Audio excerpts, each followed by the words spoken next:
அஸ்ஸலாமு அலைக்கும் வரஹ்மத்துல்லாஹி வபரகாத்துஹு. தினமும் ஒரு ஹதீஸ். அல்லாஹுவின் தூதர் ஸல்லல்லாஹு அலைஹி வஸல்லம் அவர்கள் பல வண்ணங்கள் நிறைந்த ஆடையை அணிந்து கொண்டு தொழுதார்கள். ஆடையில் உள்ள வண்ணங்களின் பக்கம் தமது பார்வையை செலுத்தினார்கள். தொழுது முடித்ததும் எனது இந்த ஆடையை எடுத்துச் சென்று அபூ ஜஹம் அவர்களிடம் கொடுத்துவிட்டு, அவரிடம் இருக்கக்கூடிய வண்ணங்கள் இல்லாத ஆடையை கொண்டு வாருங்கள். சிறிது நேரத்திற்கு முன்பு இந்த ஆடை தொழுகையை விட்டும் என்னுடைய கவனத்தை திருப்பிவிட்டது என்று கூறினார்கள் என ஆயிஷா ரதியல்லாஹு அன்ஹா அவர்கள் அறிவிக்கிறார்கள். நூல் புகாரி, ஹதீஸ் எண் 373. அன்பிற்குரிய அல்லாஹுவின் நல்லடியார்களே, தொழுகையை பாதிக்காத வகையில் நம்முடைய ஆடைகளை அமைத்துக் கொள்வது அவசியம் என்பதை இந்த ஹதீஸ் நமக்கு தெளிவாக எடுத்துச் சொல்லுகிறது.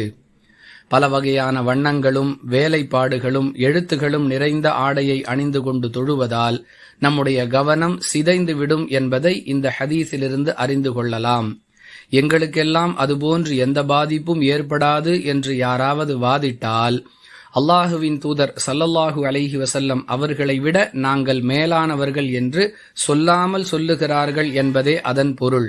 எனவே வீணாக தர்க்கம் செய்வதை விட்டுவிட்டு, எது அல்லாஹுவின் தூதர் ஸல்லல்லாஹு அலைஹி வஸல்லம் அவர்களுடைய தொழுகையை பாதித்ததோ அதை விட்டும் நாம் நம்மை தற்காத்து கொள்ள வேண்டும் என்பது இந்த ஹதீஸ் நமக்கு சொல்லக்கூடிய பாடம். புரிந்து நடந்து கொள்வோம். வாஹிரு தஅவானா அனில் ஹம்துலில்லாஹி ரப்பில் ஆலமீன். அஸ்ஸலாமு அலைக்கும் வரஹ்மத்துல்லாஹி வபரகாத்துஹு.